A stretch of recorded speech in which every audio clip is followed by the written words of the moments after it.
시편 79편의 내용, 이 내용은 우리가 읽어본 말씀처럼 이 내용은 민족적인 애가로 표현되고 있는 시편입니다. 시편 전체 150편 시편 중에서 약 6편 정도의 시편이 민족적인 큰 슬픔을 당하여서 하나님 앞에 애가로 부르는 노래가 된다 합니다. 그래서 그 6편에 걸친 민족적 애가 가운데서 우리가 있는 이 79편의 내용은 네 번째, 이 민족적 애가, 국가적 애가, 이렇게 볼 수 있는 시편입니다. 어디가 배경이 되느냐? 유다 나라의 패망 사건이 배경이 됩니다. 우리가 앞에서 74편의 내용에서도 이와 매우 비슷한 내용을 우리가 함께 살펴봤는데, 바벨론이 세 번에 걸친 유다를 침공하게 된 배경이 있었죠. 그것으로 인해서 결국 제3차 침공을 버티다가 결국은 패망을 당해서 예루살렘 성전이 완전히 무너지고 또 예루살렘 성도 파괴가 되고 또 예루살렘에서 사는 모든 하나님의 백성들이 이 바벨론 포로로 끌려가게 되는 그런 큰 참상 사건을 배경으로 해서 간절하게 하나님 앞에 간구를 올리는 그런 내용을 담고 있습니다. 74편의 내용도 아주 매우 비슷한 배경을 가지고 있는데 이 74편의 강조점은 바로 성전을 파괴한 것에 대한 큰 슬픔을 하나님 앞에 표현했다면 이 79편의 내용에서는 예루살렘의 멸망, 그 멸망 때문에 이스라엘 나라, 더 구체적인 유다 민족이 처해져 있는 매우 비참한 상황을 집중적으로 묘사해주고 있다. 이렇게 볼 수 있겠습니다. 우리가 읽은 이 시편의 내용을 좀 분류해보면 1절부터 4절 내용에서는 이 멸망을 당하게 되었을 때 비참한 그 모습을 하나님 앞에 토로하는 내용들이 소개가 되고요. 중간 부분 5절부터 12절까지 내용을 보면은 하나님께서 그 이방의 민족들을 공의로 보응해달라고 간절하게 기도를 올리고 자신들은 하나님께서 건져달라 이렇게 하나님 앞에 기도를 올리게 됩니다. 한편으로는 심판을, 한편으로는 구원을 간절하게 구하는 내용이 소개가 되고 마지막 절 내용에서는 하나님께서 그리하여 정착 주의 영예를 우리에게 나타내 주셔서 대대손손 그 주님의 영예를 전하게 해달라고 하는 내용으로 이 시편의 내용을 마무리하고 있습니다. 유다 나라에게 이러한 일이 닥칠 줄 꿈에도 생각을 못했을 겁니다. 물론 벌써 한 100 몇십여 년 전 적어도 북이스라엘 나라가 아수르 나라에 의해서 패망을 당하게 된 사건도 상당히 충격적인 일이 되었을 것인데 벌써 이미 시간이 많이 흘러가죠. 그리고 아무리 같은 민족이라 하더라도 이미 패망된 지가 오래되었고 하기 때문에 이 유다 나라가 직접 이러한 바벨론 침공으로 무너져 내리게 되는 이 일은 대단히 충격적인 사건이 아닐 수 없었던 겁니다. 그런데 우리가 아는 바와 같이 이 예루살렘이 이러한 일을 당하게 되는 이 일은 갑자기 닥친 일이 아니었다는 것을 우리는 알죠. 왜냐하면 유다 말기 많은 말씀의 종들, 선지자들을 하나님이 보내주셔서 그들에게 계속 경고하고 예고도 하고 또 예언도 하는 활동들이 많이 있었어요. 그러나 당시의 대다수의 거짓된 선지자들, 어용 선지자들은 그저 왕이 듣고 싶어하는 말, 일반 백성들에게 그저 평안하다, 평안하다라고 말하면서 하나님의 말씀을 가려버리죠. 그리고 하나님의 말씀을 바르게 전하는 선지자들을 죽이고 박해하고 또 그들에게 많은 시련을 갖다 주면서 그런 말씀들을 가려본 일을 계속하다가 마침내 그렇게 예고하고 예언했던 바와 같이 그러한 일이 끔찍한 일이 그들에게 닥치게 되었음을 우리는 알게 됩니다. 우리가 마치 지난 2주에 걸쳐서 우리 주님의 죽으심에 대하여 부활에 대하여 함께 생각을 하면서 성경이 예언하고 있는 구약 성경이 예언하고 있는 장차 구세주로 오실 메시아 그는 고난을 받는 종으로 오실 것이다 라는 사실을 분명하게 예언을 했음에도 불구하고 막상 3년 동안 예수님을 따르고 예수님이 하신 일들을 봤던 많은 사람들은 한껏 기대했죠. 어떤 메시아, 힘과 권세와 권능으로 기적으로 자신들의 문제를 해결시켜 줄 그런 메시아를 기대했는데 너무나 무기력하게 고난을 당하시는 그런 메시아가 그들 앞에 나타나니까 얼마나 당혹스러워했는지 몰라요. 그러다가 결국은 그 메시아를 십자가 처형으로 못 박아라 못 박아라 하면서 내보냈던 것을 우리가 잘 기억합니다. 그것이 결국 낯선 것이 아니고 이미 구약 성경에 예언되었던 그런 분명한 내용이었다 하는 거예요. 이 유다의 예루살렘 패망도 분명히 예고되었던 일인데 때는 그 말씀이 들리지 않다가 이런 일이 닥치게 되니까 이 비참한 상황이 얼마나 그들에게 큰 사건으로 다가왔는지 모른다 하는 겁니다. 본 말씀을 한번 들어가서 보면은 당시 예루살렘의 그 멸망의 비참상 1절부터 4절 그리고 7절에 묘사가 되었는데 1절 말씀에 보면 이방 나라들이 주의 기업의 땅에 들어와서 주의 성전을 더럽히고 예루살렘이 돌무더기가 되게 하였다고 하나님 앞에 그들의 참상을 고백합니다. 성전을 더럽혔다. 예루살렘을 돌무더기가 되게 했다.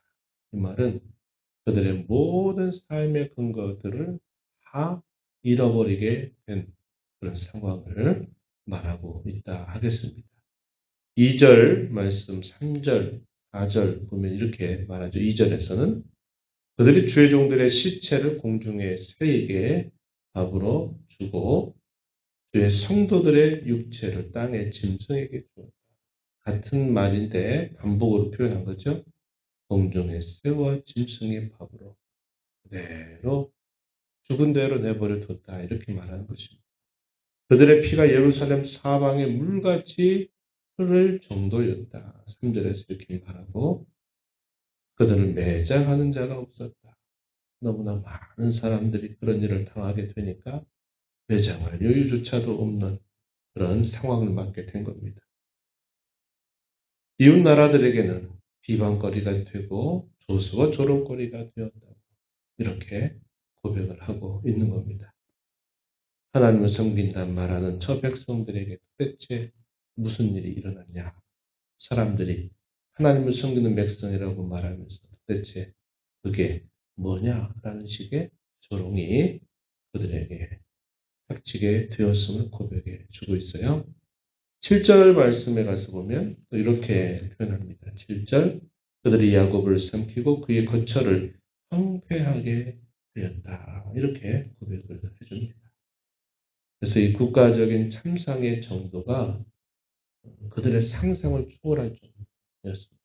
그리고 우리가 알고 있는 바와 같이 포위 공격을 통해서 1년 반 정도 시간을 포위를 해버리니까 이 예루살렘 성 안에 있는 먹을거리가 다 떨어지게 돼버리고 먹을 게 없으니까 사람을 잡아서 먹을 수밖에 없는 정도의 그 비참한 상황이 일어나게 되다가 결국은 사로잡히게 되는 일이 있었던 것이죠.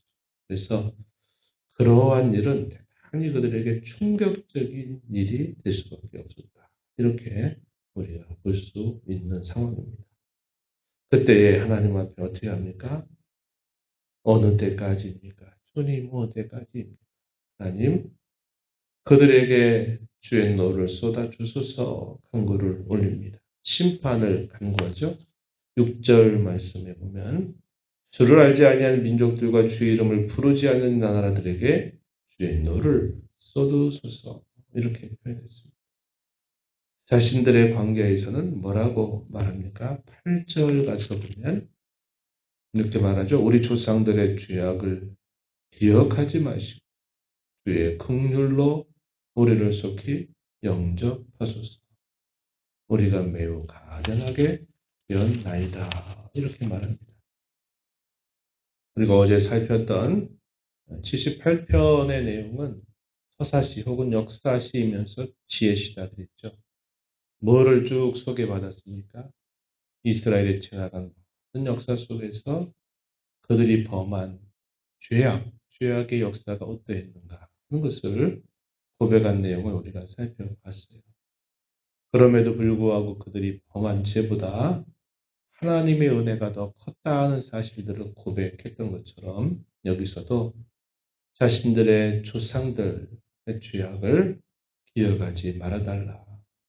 주의 긍휼하심으로 속히 자신들을 영접해 달라고 고백하고 자신들이 매우 가련하게 되었음을 하나님 앞에 호소합니다. 하나님께 구원을 호소하고 그들의 허물과 죄의 용서를 호소하는 것이죠. 9절에서도 우리 구원의 하나님이여 주의 이름의 영광스러운 행사를 위해서 우리를 도우시고 주의 이름을 증거하기 위해서 우리를 건지시며 우리의 죄를 사하여 주셔서 이렇게 하나님 앞에 기도를 올립니다. 회개를 하게 되고 그 간구를 하면서 그 간구하는 목적은 주의 이름의 영광스러운 행사를 위해서 주의 이름을 증거하기 위해서 우리에게 긍휼을 베풀어 달라고 하나님 앞에 기도를 올리게 됩니다. 그래서 이방 나라들에 대한 심판, 이방 나라들에게 하나님이 살아계심을 보여달라고 간곡하게 기도를 올리고 있습니다. 그리고 자신들의 상황에 대해서는 계속 우리가 읽어보는 말씀처럼 자신들은 어떠한 처지에 있는가. 마치 11절 보면요. 갇힌 자의 탄식 이런 표현을 보면 우리가 지금 이러한 상황에 있다는 것을 표현해주고 또 11절 하반절에 보면 죽이기로 정해진 자 누구를 말합니까? 자신들의 차이져 있는 운명 같은 그런 상황을 그렇게 표현한 겁니다. 자신들의 간절한 탄식이 주님 앞에 상달되게 해달라. 죽이기로 언제 죽을지 모르는 그런 마치 풍전등화 같은 위경 속에 있는 자신들의 생명을 주께서 보호해 달라라고 기도를 올리게 됩니다. 자신들을 비방하는 그 이웃 나라들에 대해서는 7배나 더 갚아달라고 하나님 앞에 호소하는 내용들이 소개가 되죠. 그래서 마침내 어떠한 일이 그들에게 있게 되기를 간절하게 구하느냐. 13절 마지막 절에 보면 우리는 주의 백성이요 주의 목자의 양이라는 사실들을 알게 해달라 하는 것과 우리는 영원히 주께 감사하며 주의 영예를 대대히 전하게 될 것입니다. 전할 것입니다. 하나님이 자신들의 간구를 들어주셔서 주의 영예를 대대히 전하게 해달라고 기도하는 그 내용이 소개가 되고 있습니다. 국가적인 큰 슬픔을 당하게 될 때, 작게는 우리가 살아가는 삶 속에서 여러 어려움과 슬픔을 당하게 될 때, 우리 하나님 앞에 어떠한 기도를 올려야 될까? 그때 오늘 우리가 있는 이 79편은 우리에게 또 하나의 좋은 모범을 보여주고 있다. 이렇게 볼 수 있겠습니다. 어떻게 될까요? 겸손해지는 거예요. 여기 보면 갇힌 자나 죽이기로 정해진 자 이러한 표현들은 자신들의 겸비함을 표현하고 있는 모습이죠. 상황적으로도 그렇지만 그들의 마음이 또한 하나님 앞에 가난하고 겸비한 마음으로 서 있는 모습을 확인하게 되고요. 자신들의 죄악에 대하여 되돌아보고 하나님 앞에 회개하는 태도를 갖고 그럼에도 불구하고 하나님의 변함없는 긍휼과 자비에 호소하여 간구를 올리게 됩니다. 그리고 회복과 마침내 그 모든 결과가 하나님께 영광이 되게 해달라고 기도하는 거죠.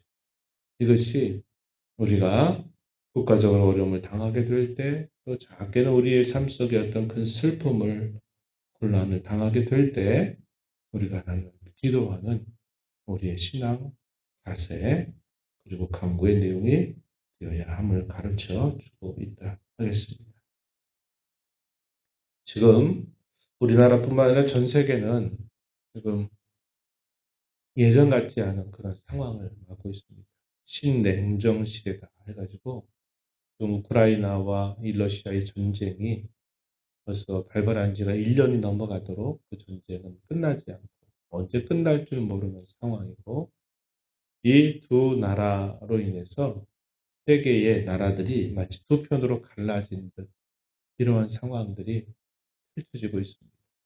중국은 대만을 삼키려고 하는 일, 우리 남한과 북한은 계속적으로 서로 대립되고 있는 일, 또 일본, 중국, 여러 나라들이 여러 지금 전쟁을 준비하고 이런 현상들이 일어나게 되고 세계 경제는 지금 많이 어려움에 처해져 있고 우리 대한민국이 같은 경우는 이념과 이런 이데올로기를 지금 정신 못 차리고 있는 상황이 지금 벌어지고 있어요. 이단들은 계속적으로 자신들의 세력을 확장하고 어떻게든지 우는 사자와 같이 삼킬 자, 택한 주의 백성들이라도 삼키려고 아주 갖은 모든 포교 활동들을 다 하고 있는 그런 상황이 됩니다. 성도들은 과연 맞설 수 있는 준비가 되어 있느냐? 당연하지 못해요. 그들이 공부하고 그들이 배우는 내용들을 보통 일반 성도들은 당해낼 수 없어요. 그런 정도로 지금 매우 심각할 정도로 교회 안에 들어와서 뭐 중직자들 뭐 할 것 없이 다 대상으로 삼아가지고 그들을 삼키려고 하는 일들이 지금 벌어지고 있어요. 우리 겉으로 볼 때는 뭐 별일 없는 것처럼 보이고 조금 물가가 오르고 어려움이 있다 이렇게 보이지만 지금 세상의 여러 정세들을 보거나 우리나라에 펼쳐진 여러 상황들을 볼 때 이게 말세에 더 짙어진 현상일 수도 있고 이것을 그냥 별일 아닌 것처럼 우리가 보고 지나가면 안 돼요. 우리 믿는 사람들은 이 국가의 하나의 파수꾼 같은 역할들을 해야 되고 하나님 앞에 기도하면서 이런 일들을 우리가 잘 준비하는 자세를 가져야 합니다. 이런 일이 닥치고 나서도 우리는 하나님 앞에 기도해야 되지만 그런 일이 닥칠 것 같다 하는 생각이 들 때 우리 또 하나님 앞에 파수꾼처럼 깨어서 나라 민족을 위하여 이 땅의 교회를 위하여 기도할 책임이 있는 겁니다. 여러분들이 그러한 일에 함께 동참하셔야 합니다. 기도하고 이런 국가적인 큰 일들이 우리에게 닥치지 않도록 하나님께서 이 나라 이 민족을 긍휼히 여겨주시고 마지막 시대의 이 나라를 하나님이 선한 도구로 사용하는 복된 나라가 되게 해달라고 우리가 간절하게 기도하고 나아가야 하겠습니다. 이러한 말씀들을 바탕으로 하나님 앞에 기도하는 저와 여러분 되기를 바랍니다. 하나님 아버지, 이 새벽에도 저희를 깨워주셔서 하나님 아버지 주의 말씀을 또다시 읽으면서 이미 패망을 당하고 조롱과 조석거리를 당하기 전부터 하나님 말씀의 종들을 끊임없이 보내서 그들로 돌아서게 하고 깨우치고 경고하고 예고하고 예언을 하였지만 말씀을 듣지 않았던 그 백성들은 마침내 예고했던 그 일이 닥치게 되면서 너무나 놀라운 충격 속에 어찌할지 모르는 상황을 맞게 된 것을 봅니다. 하나님 아버지, 위기를 만나기 전이나 위기를 만나게 된 이후라도 하나님의 백성들은 하나님 앞에 언제나 겸비한 마음으로 자신들의 죄를 돌아보고 하나님 앞에 긍휼과 자비를 구하는 일들을 잊지 말아야 됨을 마음에 새기고 특별히 지금 말세에 치마를 살아가고 있는 저희들에게 더욱더 깨어 기도하고 또 파수꾼의 역할을 잘 감당할 줄 아는 저희들의 모습이 되게 하시고 이 땅의 교회들이 되게 하여 주옵소서. 너의 보호자 앞에 나와 아버지 은혜를 구하는 모든 심령들의 간구를 귀기로 주시고 응답해 주시기를 바라며 예수님 이름으로 기도하옵나이다. 아멘.